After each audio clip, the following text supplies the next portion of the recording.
Hello साथियों, क्या आपने सोचा है कि आपका शहर जल्द ही डूब सकता है? क्या समुद्र का बढ़ता पानी सिर्फ एक भविष्यवाणी है या ये खतरा अब हकीकत बन चुका है? 2025 में डब्ल्यूएमओ विश्व मौसम संगठन की नई रिपोर्ट ने पूरी दुनिया को चौंका करके रख दिया है। इस रिपोर्ट में समुद्र के जल स्तर में बहुत ही तेजी से बढ़ोतरी हो रही है। बर्फ के पिघलते ग्लेशियर और बढ़ते तूफानों की डरावनी सच्चाई को इसने सामने रख दिया है।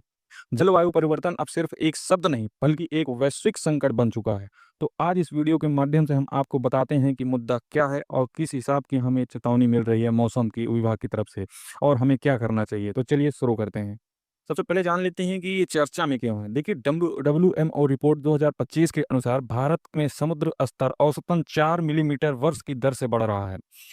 दोस्तों ध्यान दीजिएगा, 4 मिलीमीटर वर्ष की दर से बढ़ रहा है। मिलीमीटर ही वैश्विक है, इसलिए बहुत ही ज़्यादा है। यह दर वैश्विक औसत 3.3 मिलीमीटर वर्ष से अधिक है। अर्थात विश्व जो है वो 3.3 मिलीमीटर वर्ष के हिसाब से बढ़ रहा है, परंतु भारत 4 मिलीमीटर वर्ष की दर से बढ़ रहा है। अर्थात भारत की ओर खतरा एक कदम आगे चल रहा है।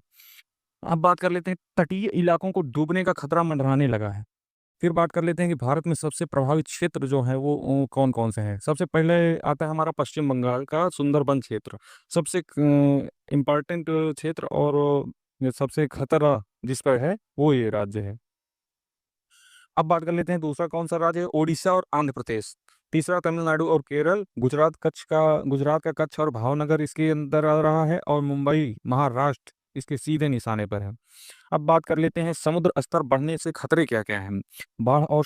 बाढ़ से संपत्ति को नुकसान हो सकता है और बाढ़ आ सकती है। खारा पानी हो जाएगा, ना पी पाएँगे, ना खेती कर पाएँगे। जल के स्रोत हमेशा प्रभावित होते हैं। जब समुद्र बढ़ेगा तो समुद्र से नीचे जल स्तर भी परिवर्तन होगा।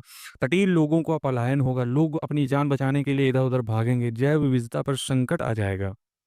समुद्र स्तर बढ़ने के कारण क्या-क्या हैं, आइए उस पर बात कर लेते हैं। ग्लोबल वार्मिंग, दोस्तों अब घर में 3-3 एसी, 4-4 एसी चल रही हैं और -16 डिग्री तक चली जा रही हैं। आदमी कंबल ओढ़-ओढ़ के एसी चला रहे हैं। तो यही सब ग्लोबल वार्मिंग का कारण बनता है। समुद्र के तापमान में वृद्धि होती चली जा रही है दिन प्रतिदिन। तूफ़ानों की बढ़ती आवृत्ति, तूफ़ान बड़े-बड़े ऊँचाई-ऊँचाई वाले तूफ़ान आ रहे हैं। वनों और मैंग्रोव वनों का नुकसान हो रहा है। वन-जंगल कट रहे हैं। इंफ्रास्ट्रक्चर के मुद्दे को उठा-उठा करके वन को काटे डाल रहे हैं। तो इससे तो नेचर प्रभावित होगा और नेचर प्रभावित होगा तो इम्पोर्टेंट है, ज़रूरी है कि भाई पूरी दुनिया प्रभावित होगी उससे। फिर बात कर लेते हैं इसके समाधान क्या हो सकते हैं। तटीय क्षेत्रों के लिए सख्त निर्माण नीति बनाया जाए जिसके कोई भी ढीला-ढाली ना हो और सख्त कठोर निर्णय लिया जाए। मैंग्रोव वनों की रक्षा किया जाए और नए-नए वनों का निर्माण किया जाए और जो हैं उन पे बिल्कुल भी कटने ना दिया जाए। जलवायु शिक्षा को बढ़ावा दिया जाए और आपदा प्रबंधन की तैयारी किया जाए। नवीनीकरणीय ऊर्जा को बढ़ावा दिया जाए और जितना हो सके कम प्रदूषण को हम लोग बढ़ावा दें। जलवायु प्रवासियों के लिए नीति निर्माण करें। अब देख लेते हैं कि इससे संबंधित एक क्वेश्चन, भारत में समुद्र स्तर में वृद्धि की वर्तमान दर क्या है? डब्ल्यूएमओ रिपोर्ट 2025 के अनुसार क्या है? तो इसका राइट आंसर होगा 4 मिलीमीटर प्रति वर्ष, जो कि एक चिंतनीय विषय है। तो दोस्तों आज का वीडियो का निष्कर्ष यही है कि समुद्र स्तर में वृद्धि भारत के तटीय क्षेत्रों के लिए बहुत ही बड़ा खतरा बन चुका है। हमें जलवायु परिवर्तन को गंभीरता से लेना होगा। अभी कदम अगर उठाए गए तो भविष्य सुरक्षित हो सकता है। अदरवाइज आप लोग भी समझदार हैं कि चारों तरफ से पानी जब बढ़ता है तो कहाँ पे आदमी जाएगा। तो दोस्तों आज की वीडियो कैसी लगी? लाइक सब्सक्राइब ज़रूर कर दीजिएगा और कमेंट में अवश्य बताइएगा और मिलते हैं जल्द ही एक नए एपिसोड के साथ। धन्यवाद।